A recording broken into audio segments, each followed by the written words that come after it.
Medieval Dynasty is a Middle Ages survival crafting game in which you build your very own medieval town whilst trying not to die to the wildlife and avoiding having an existential crisis over the fact that everyone around you breaks the fourth wall all the time. Always check your programming before speaking to the player. Naturally, a game with this much depth and quirk produces some unique challenges that can be confusing or difficult to grasp when you first venture into the valley or the oxbow. To that end, hello, my name is Midgeman, and I'll be sharing with you some things I wish I knew before I played Medieval Dynasty. Be sure to like and subscribe to help the channel grow. Be sure to drop your top tips in the comments to help other newbies enjoy the game as much as we do. Before we begin with the in-game tips, it's important to understand the game's settings for Medieval Dynasty, as the developers have added a lot of customization to the game to make it more or less of a sandbox experience. Changing the season length variable will make certain jobs easier or harder. For example, the shorter seasons will make it harder to complete field work in time, which will lessen the goods you have for tax season, and so on. But it has an offset by making the fields deliver more products, and the traders will restock more often. We also highly recommend not changing the taxes above 100%, as the tax scaling in this game can become so high you cannot physically pay your taxes. Maybe consider opening a ye old Cayman Island account by setting all the tax rate to 0 if you don't want to deal with this mechanic. And finally, unless you really want a hardcore experience, consider turning the carry weight off, as it will slow down the game massively in terms of your time to complete tasks, and also 100% turn quick crafting on, unless you want to spend real-world time that you could use to make a real-world wooden spoon in-game. Seriously, slow crafting can take real-world days. Tip 1. Perk Cap. Now, I'm sure you want to get started with your village and create a prosperous dynasty, but before we get into the meat of the guide, I have to warn you about the Perk Cap. Each of the talents in the game give you perk points to spend when you get a new level, but these perk points are limited to 15 per talent. So if you spend 3 perk points buying the XP boost for your talent, you'll find that you only have 12 to spend on the rest of the talent tree, which could really limit you when it comes to some far more important skills you can unlock. Therefore, just be aware about how you're spending your perk points. Too many in one place can come back to bite you later down the line. I definitely did not learn this the hard way by spending all of my perk points on the XP gain perks and then missing out on the ability to whistle for my horse, for example. And if you're looking for some perks that we would recommend, we highly recommend any of the trance perks, as well as anything to reduce stamina usage. That way you can do your tasks for longer. Tip 2. Storage solutions.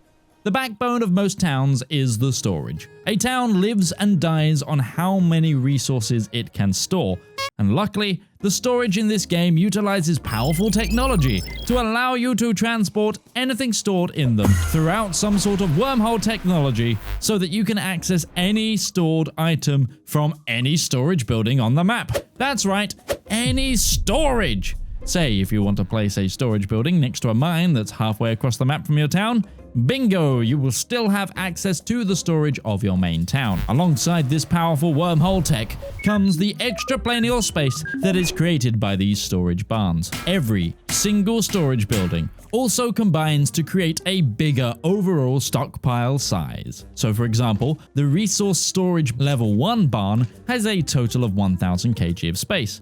But if you just built another one, you'll then have 2000 kgs of space across the entirety of your town, no matter where they are placed. This means, in theory, if you're really all about the aesthetics of a town, you can find somewhere desolate and lonely and destroy all of the natural resources and create ye old Amazon HQ with lines upon lines of storage to recreate your dream of running a courier service that is totally not evil all the way back in medieval Europe. Seriously though, this is an incredibly massive deal, and obviously this scales with the different resource buildings. You can really speed up the game with a really good storage solution, and with all the benefits that we've just spoken about, it is invaluable to any good town. Just make sure you have a few resource buildings, and you'll never have to worry about having too many things ever again.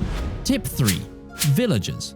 Now, if storage is the backbone of any good town, villagers are its blood. but they also happen to be super needy, which is great. The fact that they are a little bit needy does mean that if you recruit them too early, it can lead to some sad villagers, which in turn kind of make them hate you and want to leave your settlement.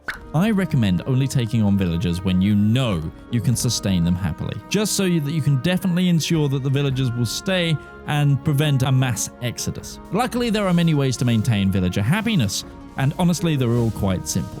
Outside of making sure your villagers have food and water that isn't going to run out, you can improve their mood by making sure their houses are insulated and decorated. Reasonable enough, but did you know that the actual size of the house doesn't affect happiness? But it does allow for more decorations, so take that as you will. And a final tiny tip for villagers is that tool types don't change their work effectiveness, so just give them stone tools for everything. Tip 4. Farming. Farming is so prevalent in Medieval Dynasty that you're one deer named John and a flannel shirt away from this being Farming Simulator 1325. With that in mind, we have some recommendations on how to tackle the management of farms and how to best utilize them. Planting orchards as soon as possible, even before you build a village, is key, as they take a whole year before they become useful. Furthermore, they're a highly sustainable source of food, and their fruit is utilized in much of the endgame potions and brews. But they just take that extra time and forethought to get growing, so do it quickly. Once you've got that out of the way, you should focus your main farms on grain and flax, as they have the biggest return on investment. Not to mention that if you get the kitchen unlocked, you can make things such as flatbreads out of flour and water, which make a great food source and a mid-game source of cash. Finally, when planning your crops, make sure you plan your fields to follow the growing calendar, as if you map out the crops correctly, you can cycle different crop types in the same field throughout the year. This is a great note if you're manually farming or if you're managing farm villagers too, and a good example of this is carrots starting in winter and then cabbages starting in summer, as they will have enough crossover and you'll be able to utilize the exact same field, rather than leaving a field bare for a season in the year. Tip 5. Bartering. Having enough coin to live is the main source of challenge for Medieval Dynasty. The game's recipe unlock system is hard locked to your character's wealth, and for some of the resources that you'll need to thrive, such as grain, you'll only be able to purchase in large quantities from merchants to get you started. With that in mind, it's good to know where to buy all of the items.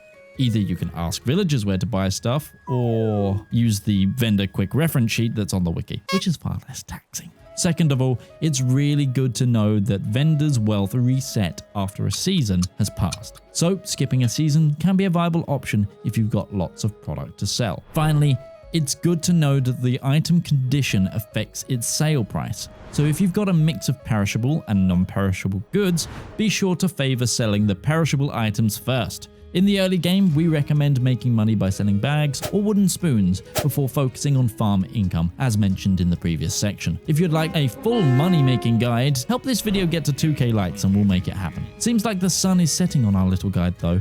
Oh, but that reminds me. Tip 6. Nighttime is your friend.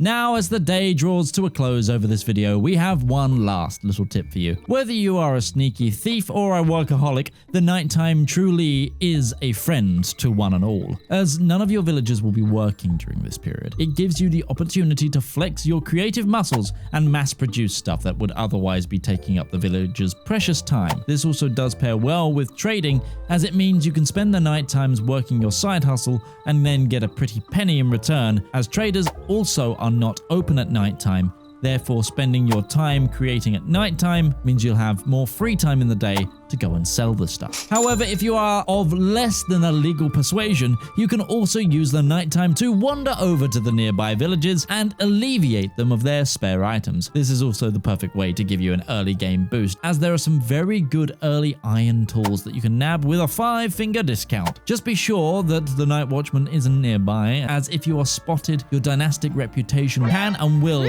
take a bit of a hit. Obviously, this lifestyle isn't for everyone, so it's completely optional. However, everything does respawn on the next season, so they're not losing much. And that's it. That's everything for this guide. We sincerely hope these tips help you out as you begin your medieval adventure and found your dynasty. We've got plenty more guides and videos for other games on the channel, but please let us know if you'd like to see more Medieval Dynasty. Finally, we're on a huge push to get 100k subscribers by next September and 20k by New Year's Eve. So like, comment, and subscribe to help us get there. I've been Midgeman, and I'll see you next time.